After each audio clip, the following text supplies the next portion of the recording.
Bonjour à tous, j'espère que vous allez bien. On se retrouve aujourd'hui pour réaliser un petit gnome de Noël au crochet. C'est un modèle super facile et super rapide à confectionner. La fiche de réalisation est disponible directement dans le petit en haut à droite, Facebook, Instagram, TikTok ou encore sur mon site internet. Au niveau du matériel, je vais utiliser donc le fil, le blanc, le noir et le rouge, ainsi qu'un crochet taille numéro 4, de la ouate pour venir donc rembourrer et faire ma petite barbe, des petites perles également, deux petites pour faire les mains et une plus grosse pour réaliser le nez, un cône de 10 cm, un petit marqueur à laine, un petit pompon pour le haut de mon chapeau, de la colle à tissu, une aiguille et une paire de ciseaux. On va commencer par réaliser donc cette partie, la partie du bas. Je m'étais tâtée à la réaliser en noir. Donc là, je vais la refaire en blanc, mais voilà, c'est pour dire que vous pouvez également agencer les couleurs comme vous le souhaitez. Avec notre crochet taille numéro 4, on va commencer par réaliser un nœud coulant. Et on vient faire 3 mailles en l'air. 1, 2 et 3. On pique dans la première maille que l'on a réalisée et on fait une maille coulée. On va venir travailler à l'intérieur de notre petit cercle. Et on va venir faire directement comme ceci, 6 mailles serrées. Donc, une, et on marque la première maille. On va venir travailler en spirale.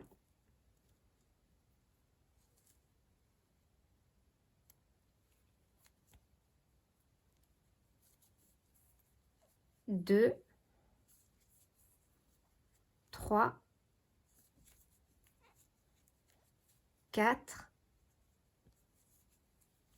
5 et 6. On vient de terminer le rang numéro 1. Pour le rang numéro 2, on va faire une augmentation dans chaque maille qui se présente à nous. Ça veut dire qu'on va venir faire dans chaque maille du rang précédent 2 mailles serrées. Donc on pique dans la première, là où on a mis notre marqueur, et on fait déjà une maille serrée. On déplace notre petit marqueur et on le repositionne sur la première maille du rang numéro 2. Au même endroit, on pique de nouveau et on vient faire une deuxième maille serrée. Et on va faire ça sur tout le rang. On fait 2 mailles serrées dans chaque maille du rang précédent pour un total de 12 mailles serrées.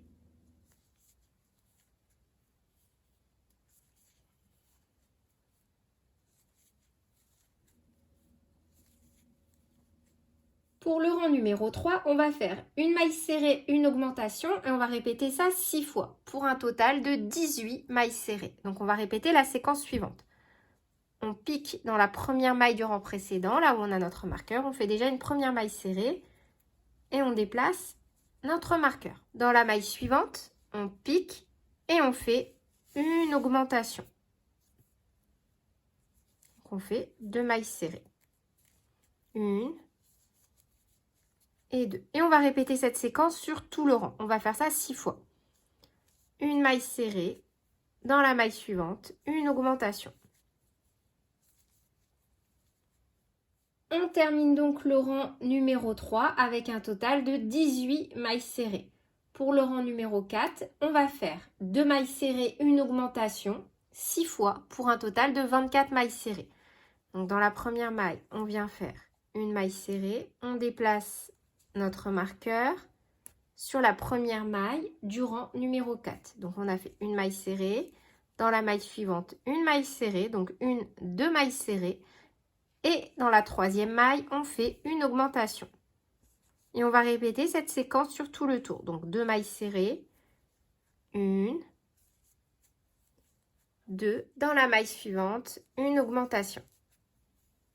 Et on fait ça sur tout le tour. Pour le rang numéro 5, on va faire 3 mailles serrées, une augmentation x 6 pour un total de 30 mailles serrées. Donc 3 mailles serrées, 1, on déplace notre marqueur sur la première maille du rang numéro 5. 1, 2 et 3.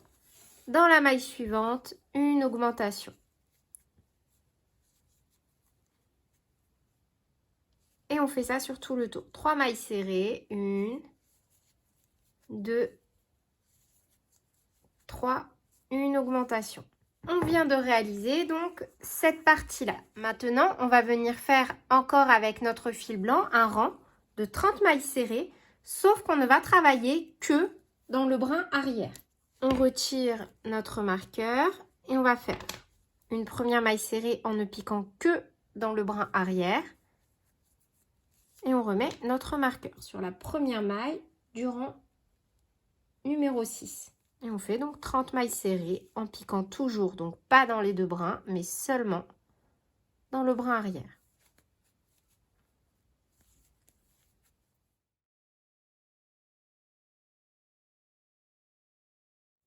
Et avant de terminer la maille numéro 30, donc là je me suis arrêtée à 29, on pique dans la 30e, un jeté, on ramène, et au lieu de terminer notre maille serrée avec le fil blanc, on va le terminer avec le fil rouge. On vient faire le jeté avec le fil rouge, comme ceci. Vous voyez, on tire sur le fil blanc, on vient le couper et on réalise un petit nœud. Et comme ça, on va débuter donc le rang numéro 7 avec le fil rouge. Pour les rangs 7, 8, 9 et 10, on va faire à chaque fois 30 mailles serrées, toujours avec notre fil rouge. Donc, et en piquant, cette fois-ci maintenant, dans les deux brins. On retire notre marqueur, on pique dans la première maille et on vient réaliser donc la première maille serrée. Maintenant, on pique toujours dans les deux brins. Une maille serrée et on remet notre petit marqueur. Et on fait donc jusqu'au rang numéro 11, à chaque fois 30 mailles serrées avec notre fil rouge. On va terminer le rang numéro 11 de la même façon que l'on a fait pour la démarcation ici, entre le blanc et le rouge. Petite astuce, si vous voulez un rendu très droit, vous pouvez très bien opter pour faire des mailles coulées et changer directement de couleur. Moi, honnêtement, je trouve que, enfin voilà, c'est pas très gênant, ça se voit à peine. Et au moins, en crochetant de cette façon-là, on a vraiment un travail régulier sur un amigurumi. Mais après, vous faites comme vous voulez. Sachez juste que là, par exemple, vous pouvez très bien terminer donc par 30, faire une maille coulée si vous le souhaitez, ramener à l'arrière et changer de couleur. Voilà, il y a plusieurs façons de travailler. Vous faites celle qui vous convient le mieux. Donc là, moi, je reviens à ma maille numéro 29 pour mon rang numéro 11. Je débute ma numéro 30 et je vais venir donc la fermer avec mon fil de couleur noire. Faire un nœud et on va réaliser le rang numéro 12 donc avec notre fil couleur noire. Donc on fait 30 mailles serrées toujours en piquant dans les deux brins avec le fil noir. Donc une, on remet notre marqueur.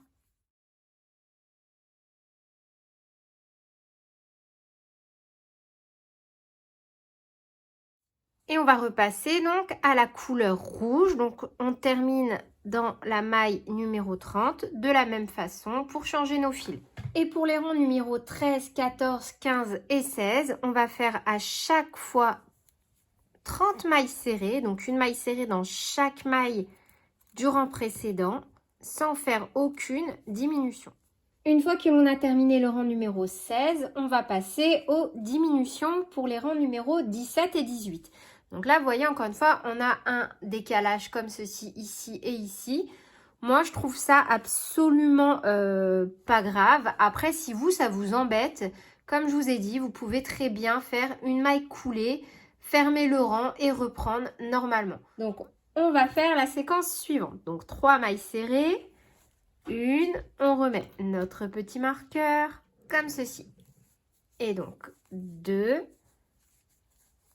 et 3. Donc 3 mailles serrées suivies d'une diminution. On va faire des diminutions invisibles, c'est-à-dire qu'on ne pique pas dans les deux brins, mais à chaque fois seulement dans le brin avant. Vous voyez, que dans le brin avant et on fait une diminution.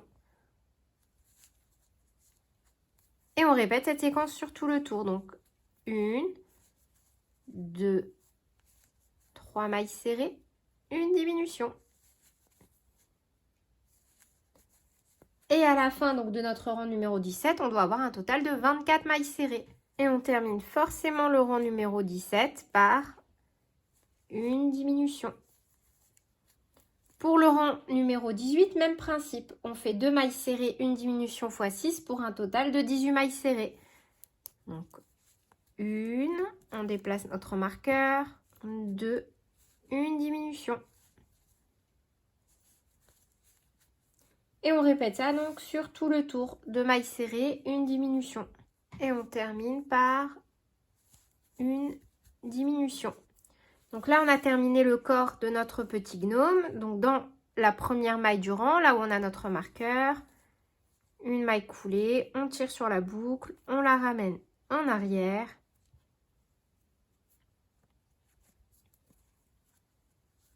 Et on vient faire une maille en l'air, on coupe. Donc là, on a terminé le corps de notre petit Père Noël gnome.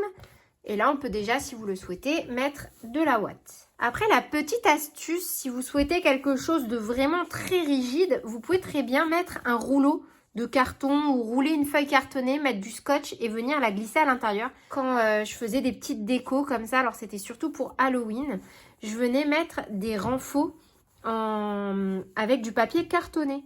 On passe à la réalisation du chapeau. Donc pour ça, on refait un nœud coulant. Et on fait de nouveau 3 mailles en l'air. 1, 2 et 3. On vient unir dans la première maille à partir du crochet et on fait une maille coulée. À l'intérieur, on vient faire 4 mailles serrées et on vient marquer la première. Donc, une maille serrée, on met notre petit marqueur sur la première maille. 2, 3 et 4. Pour le rang numéro 2, directement dans la première maille, celle que l'on a marquée avec notre petit marqueur, on vient faire une maille serrée et on déplace notre marqueur. Dans la maille suivante, on vient faire 2 mailles serrées. 1 et 2. Et on répète cette séquence encore une fois. Donc dans la maille suivante, une maille serrée et dans la maille suivante, une augmentation. 1 et 2. Pour le rang numéro 3, on va faire 6 mailles serrées. Donc on pique dans la première, une maille serrée, on déplace le marqueur, 2, 3 et 6. Pour le rang numéro 4, on va faire une maille serrée, une augmentation et on va répéter ça 3 fois pour un total de 9 mailles serrées. Donc une maille serrée, une augmentation. Pour le rang numéro 5, on fait 9 mailles serrées. Pour le rang numéro 6, on va faire 2 mailles serrées, une augmentation 3 fois, pour un total de 12 mailles serrées. Pour le rang numéro 7, on fait un total de 12 mailles serrées. Pour le rang numéro 8, on fait 2 mailles serrées, une augmentation x 4. Pour le rang numéro 9, on fait 16 mailles serrées. Pour le rang numéro 10, on fait 3 mailles serrées, une augmentation x 4, pour un total de 20 mailles serrées. Pour le rang numéro 11, on fait 20 mailles serrées. Pour le rang numéro 12, on va faire 4 mailles serrées, une augmentation x 4. Pour les rangs numéro 13 et 14, on va faire à chaque fois 24 mailles serrées. Pour le rang numéro 15, on va faire 5 mailles serrées, une augmentation x 4 pour un total de 28 mailles serrées.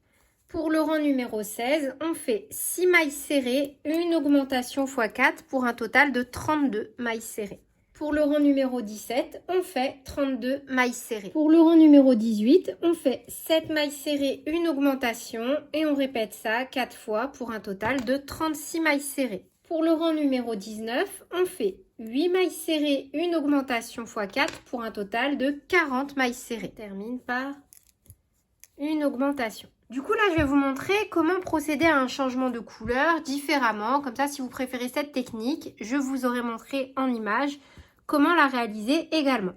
Donc, on pique dans la première maille serrée du rang. On fait une maille coulée, tire sur la boucle et on la ramène derrière.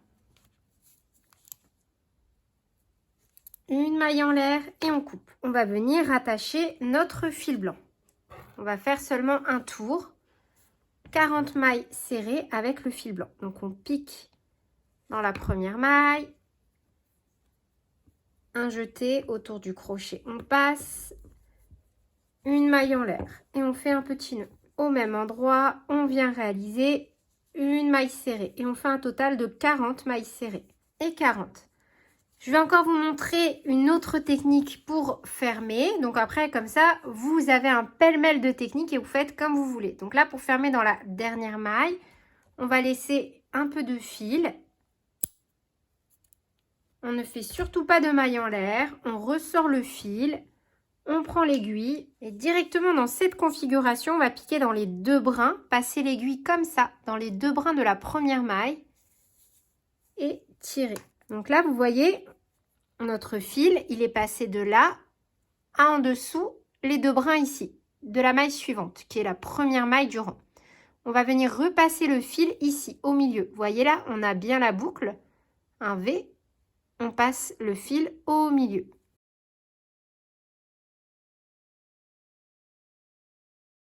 Et on tire. Comme ça, vous voyez, on a une continuité au niveau de la chaînette. Et on va cacher notre fil.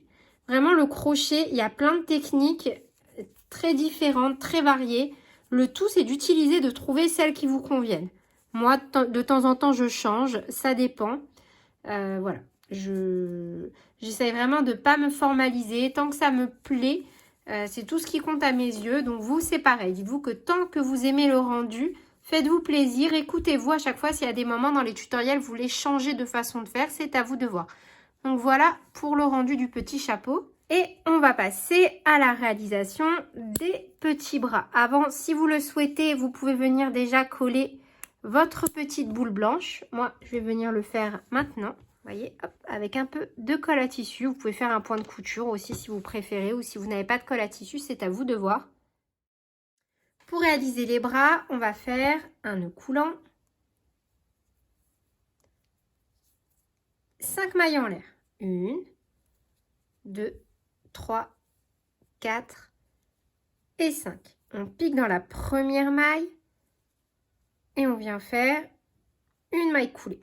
On va venir travailler dans l'anneau que l'on a formé directement.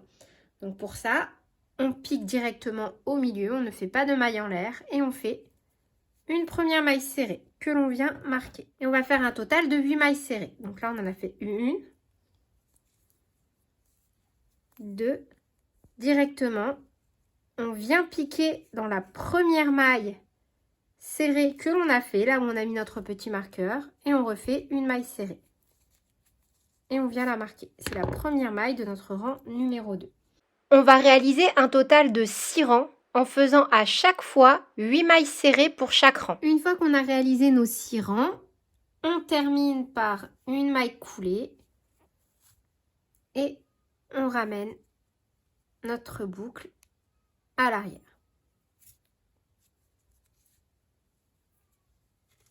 Une maille en l'air, on coupe en laissant suffisamment de fil pour faire un petit point de couture.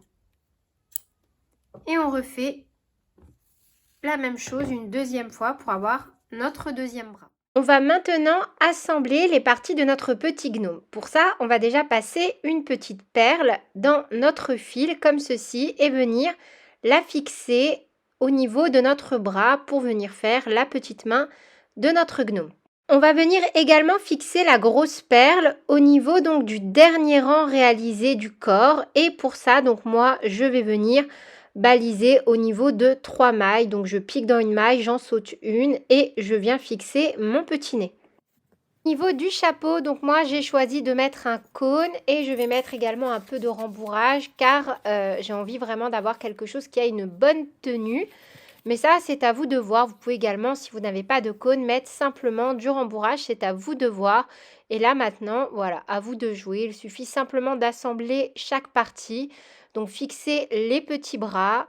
Ajouter la barbe, donc moi j'ai décidé de mettre de la ouate et faire un petit point de couture au niveau du chapeau. Et voilà, c'est tout pour cette vidéo. J'espère qu'elle vous aura plu. N'hésitez pas à me dire en commentaire si vous souhaitez que je fasse des petits gnomes sur d'autres thèmes. J'ai vu sur Pinterest qu'il y en avait des sympas, surtout sur les thèmes d'Halloween, de Pâques, du Seigneur des Anneaux. C'est vrai que moi j'ai vraiment bien aimé réaliser ce petit gnome. J'ai trouvé que c'était super facile et rapide à confectionner.